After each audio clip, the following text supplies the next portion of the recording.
All right, today I'm gonna talk about something people ask me a lot about. I'm gonna talk about how some of my friends make $1 million a day. So 7 or so secrets that I've learned from a whole bunch of crazy experiments. So these are experiments that I've run as an entrepreneur, and some of my friends who I was actually off visiting one this weekend who makes an incredible amount of money. And so, you know, like the saying goes, it's not just about what you know, it's about who you know. So I'm gonna share, a lot of these videos I share things from my own experience, but I don't wanna share just being with my friend this weekend made me share, I'm gonna share a video on, and it's not just that one friend, I have quite a few friends. You know, I have friends that are completely broke. I don't judge my friends by how much income they make, but I also have friends that are way, you know, at the highest levels. And it's like I talk about in my TEDx talk, the law of 33%. You wanna surround yourself with people that are learning from you. You want to surround yourself with people who are on your level, but 33% of people should be way ahead of you, and you learn from them. So I'm going to share a handful of those things. So number one, how I've seen people make $1 million a day and even more. And if you're watching this, you might not need to make $1 million a day. A lot of people are just happy to be a millionaire one time in their life. But I always say, learn from the best. And you can always ratchet it back to learn from, you know, whatever level you want to be on. So the first kind of thing, I call it the Las Vegas nightclub trick. Okay? So this is basically, if you go to like Las Vegas, and I used to, when I was first starting out, I got in the nightclub business, and I saw this firsthand. So what Las Vegas does, there's clubs right now, if you go to Las Vegas, that are literally making more than $1 million a night. If you look at some of the big ones, whether it be, you know, at some of the Wynn properties like Encore, and all these hotels have these clubs inside them, and they're doing crazy numbers, you know, $1 million a night. And how do they do it? It's a principle you may have heard before. You know, it's the value add. So one of my mentors, Joel Salatin, who really taught me about the principle of value add, he said, look, the main cost in business is the acquisition of a customer. And a new customer is very expensive. So whatever your idea is, you're gonna have to get people to use it. Whether it's an app, a hotel, a diet product, whatever it might be that you're interested in, consulting service, you have to acquire customers. And customers are the most expensive things to get. So what you have to do, what an amateur person does, somebody who, you know, is just maybe making $1 million a year or less than that in their business or venture, they don't understand how someone like a Las Vegas nightclub value adds. So for example, at a nightclub, let's just say a big nightclub, boom, you got 1,000 people waiting outside, boom, boom, boom, boom. If you've ever been in a nightclub in Vegas, they have huge lines. So you're here, you're waiting. Now, there's a minimum and maximum viable amount of people that can be inside this club. If there's only 2 people, they're gonna shut down the club. But ideally, and most of the time, they're gonna get, let's just say 1,000 people to pick random numbers. So let's say you're charging at the front door $100 to get in. Say there's a cover charge. Not all clubs now have, you know, New York, different West Coast here, back here in Hollywood, most clubs don't have cover charges. New York is still, and other parts of the world, doing cover charges. But let's just say, for the sake of this conversation, $100 to get in. Okay, if 1,000 people come in at $100, you're capped. This thing can only make you $100,000 that night. That's simple math. So you'll never hit $1 million in one night. So what do the Las Vegas nightclubs do? And any smart business, whether it be a nightclub or a website that my friends have, you have to value add. So think of what a nightclub will do. They'll section off that section right there. You see this in LA nightclubs, down here in Hollywood, some of the biggest ones. They'll take, boom, divide it up into tables. Each of those tables, I know a dude, there's a football player, these guys dropped, there's a true story in Vegas, you could Google it, a football player, I forget his name.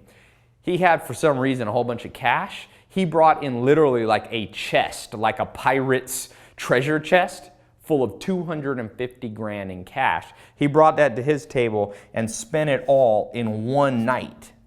So if you don't understand value add, like a lot of newbies and amateurs to making money, they'll just cap out the room at 100 grand, 1,000 people paying $100.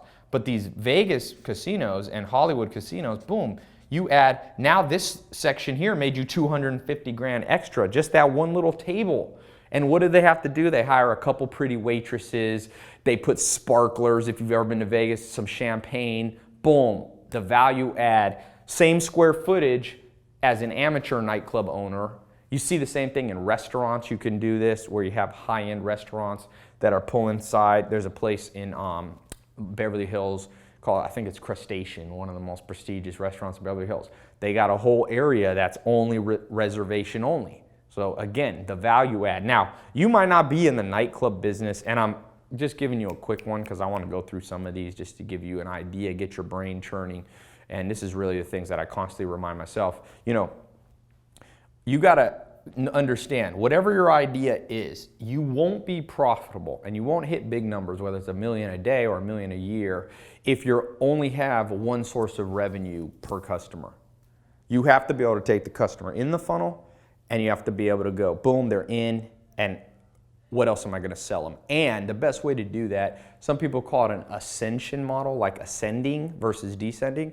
You want to have the price points go up. So always have, I had one of the first internet mentors I had, he said, Tai, always have a high-end package, because about 5 or 10% of people, they're used to spending more. They don't want to go into a restaurant or a nightclub and spend. It's like the way their brain works.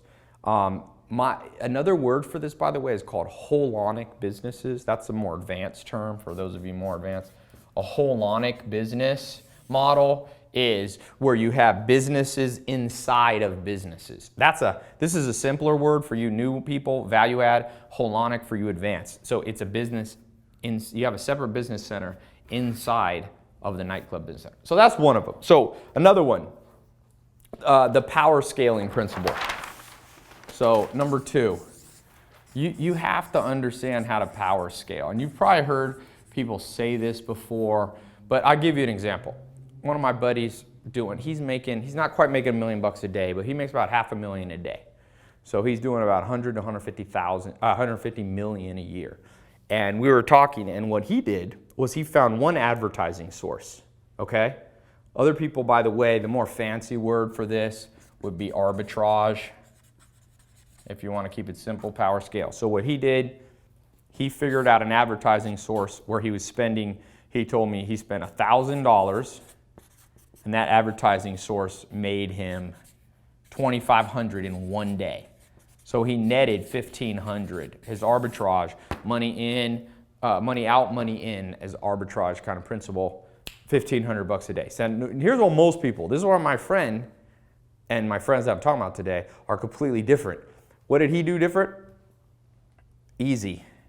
Instead of getting excited at making $1,500 a day and going, boom, I can quit my job and just relax. That's $45,000 a month. That's a lot of money for most people. He said, no, I'm going to do power scaling. And there's a good book by Steven Johnson, Where Good Ideas Come From. And there's a principle of negative power scaling. By the way, if you don't understand these things, you can also go downhill in your failure in life faster and faster and faster. That's negative quarter power scaling, they call it, or negative power scaling. I'm talking about positive power scaling. So once he figured this, instead of resting, he just opened up a second exact account and a third account, and he ended up with thousands of marketing accounts. Now, it's a little trickier how he did it because he had to do some complicated things, but I'm giving you, because you're not my friend, so you don't need to know exactly what he did because it won't apply to your situation. But the principle of not resting when you find a winner and doubling down. Going back to my Vegas analogy, boom, people in Vegas who win, you know what they do? They double down their hand if they got a winning hand. And so I know this sounds simple to some of you, but it's not what you know, it's what you do. And think about your life, how many times you had a winner and you didn't double, triple. My friend ended up opening up over 10,000 marketing accounts, each one making him $1,500. Now, actually, the more you open, he didn't quite make the same amount of money, but the principle applied, and he makes about 500 G's a day. Okay, he's been doing it for about 2 years. It still works, and it's amazing that not a lot of people copy him. I've seen it. I can tell you, if you think this won't work, I can tell you, not only my friends have used this, but I've used this. You know, I've used this. back since 2001 when I started doing internet stuff and business, not just internet, but business in general. And so that's the second principle. There's 7 of them. I don't think I'm going to get to all these because I want to keep this a short video. By the way, I'm going to pop up a little button. I'm going to do a free talk online. You can listen in on your phone, and I'm going to go in depth because these two I didn't have. These videos, I'm trying to do them somewhat not too long because sometimes people are busy. I know you might be busy. So if you want to know more, click the link below. It's completely free. It'll take you to my website where you can just put in your email and watch the whole talk. I'm gonna go through all 7 of these. Trust me, they are badass. They work, and these aren't, like I said, these aren't things just from a textbook. I love to read books and all that, but these are hard-earned in the trenches. I've learned them myself, and I've watched my mentors and now my close buddies using them all the time. So I'm gonna share with you. Click the link. It might be above here, it might be below. I forget where we're gonna have it, but I'll do seven things that I've learned from all kinds of crazy experiments on how people make $1 million a day. You can use this to make, $1,000 a day if that's your goal, or $100 a day. Most people, when I was completely broke, sleeping on a couch, the idea of just making an extra $100 a day or $500 a month, thrilled me. I just wanted to get off the couch, get a better place to sleep. Didn't have a car, I got a Mitsubishi Galant, I remember. Now people see me in, Lambos and Ferraris and Maseratis. Back then couldn't even afford a Galant. So I made an extra $300 a month. That gave me a car, gave me a little freedom. So wherever you are, these principles will work. So the third one, this non-egalitarian filtering. Now, I've kind of stolen, if you know what egalitarian means, I'm kind of stretching the definition. I know that. But most people, except the wealthiest friends that I have, okay? The wealthiest mentors, they're very egalitarian in who they learn. So if I'm like, what books are you reading? They'll be like, I'm reading a little bit. This guy made some money, and this guy, and that's okay. But remember now, the barrier is very low for writing a book. Like anybody, I know people writing books. I'm like, I wouldn't listen to them. I wouldn't get direction to the movie theater from these people. And definitely wouldn't get the advice on how to make $1 million a day. So this is a mental one. I find the way that our brain has worked, if you saw, I just did an interview with Richard Dawkins. He's a professor at Oxford. He was, voted the #1 intellectual, the smartest person in the world, I think in 2013 or something. You may or may not agree with that, but he's a sharp guy. And he was saying the way that our brains work, and you'll see how this applies to making money, the way your brain works is all of us come from smaller villages. What I mean by that is your great-great-great-grandparents did not live in a big city. I'm here, this is Hollywood, LA's out there, about 13 million people in the greater metropolitan area. If you live in Tokyo, if you live in London, you're living in massive metropolitan areas. But all of us, not so long ago, my grandma was born in 1918. At that time, I read an interesting statistic.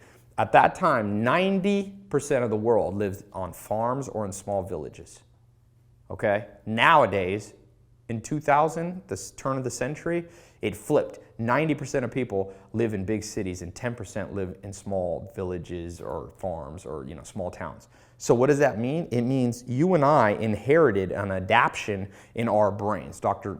David Buss talks about this. Richard Dawkins, Dr. Dawkins talks about this, that our brains, in a small village, our brains are adapted. You probably know everybody, so you can trust, that person, you see their little business, you're like, that person's trustworthy. And now what happens in the world, and especially when it comes to the subject of making money, it's very easy for people to just talk, but never have done. That's why I say a lot of my things that I talk about, I love books, but I always test them and run my own experiments. So the question for you is, are you non-egalitarian, meaning you are just like what I recommend, you realize most people don't know what the hell they're talking about. Literally, I have friends, I don't ask them one piece of advice. If I'm buying a piece of real estate, if I'm buying a business, even my best friends that know nothing about money, I don't ask them anything. I talk to them about, women, movies, blah, blah, vacation, cars, but I don't, and you got to get like that. It doesn't mean you're arrogant or anything. One thing Richard Dawkins told me on this call, I put it up it's on my podcast or actually on my YouTube channel. I asked him the best piece of advice he ever got as one of the top scientists in the world. He said, only believe with evidence. So, when I do these talks, I always back them up. Like I said, when I was talking about the Las Vegas principle, you don't believe me? Go to Vegas, see it with your eyes. Google revenue of top Las Vegas nightclubs, and then reverse engineer how they're making it. It's not rocket science, it's the value add, power scaling. Look at it. Look at how Facebook Mark Zuckerberg perfected Facebook right there at his local university first. He didn't try to power scale. He started just with his university. Then you had to have an email address from a college to get in. So then he kept it small. But once he hit the formula, boom, power scaled. And now Facebook has over 1 billion people. So like I said, you must believe with evidence. So I'll talk more on that. There's 4 other things. How long have I gone so far? About 20. Yeah, so I'm going to keep this. I don't want to go too long here. So click the link. I'm going to go through these 3 in depth, but I got the 4 other ones are pretty insane on how well they work, but I would need another. I don't want to make this an hour long. So click the link down here. It'll take you to my website. It's free. It's just a free online talk. You can watch it on your phone. You can watch it on your computer. You can watch it in the car. You can listen to it, and just do it. And you can ask me questions. You can chat and stuff like that. So it's pretty cool. I've been testing these live talks out, and it gives me enough time to really explain, and I can respond. And you can get your questions answered also personally in chat. So click that link, and remember. You must value add with holonic business models, okay? Number 2, you must power scale and double down on the things that work, which implies you're doing quite a bit of testing, which is a whole nother conversation of the testing framework you should adopt. And then 3rd, you got to be non-egalitarian. Don't be democratic. Don't go everybody gets a vote to contribute to your brain. Believe with evidence. And my best advice I ever got my family, because I didn't grow up with any money. My dad had no money. I grew up with a single mom. I didn't really see my dad till I was a lot older. There's one person in my family, one of my uncles, knew a little bit about making money. He never made big money, but I listened a little more to him because he had evidence. He knew a little bit more of what he was talking about, So sometimes people are like, why do you put Ferraris and Lamborghinis in your car? I'm like, well, because it helps people know that, I've maybe done a few experiments in my life that have made some money. So I don't know everything. That's why actually this talk I want to share with you with what I've learned, some of my friends that know a lot more about me, and I'll also explain some of the things I've learned too. So click the link, learn, what my friends know that make $1 million a day, how you can apply it to your life, whether it's to make an extra $100 a month or an extra, $1 million a month, whatever your number is, these principles work, okay? So click the link, and I will see you on my talk, okay? Talk to you soon.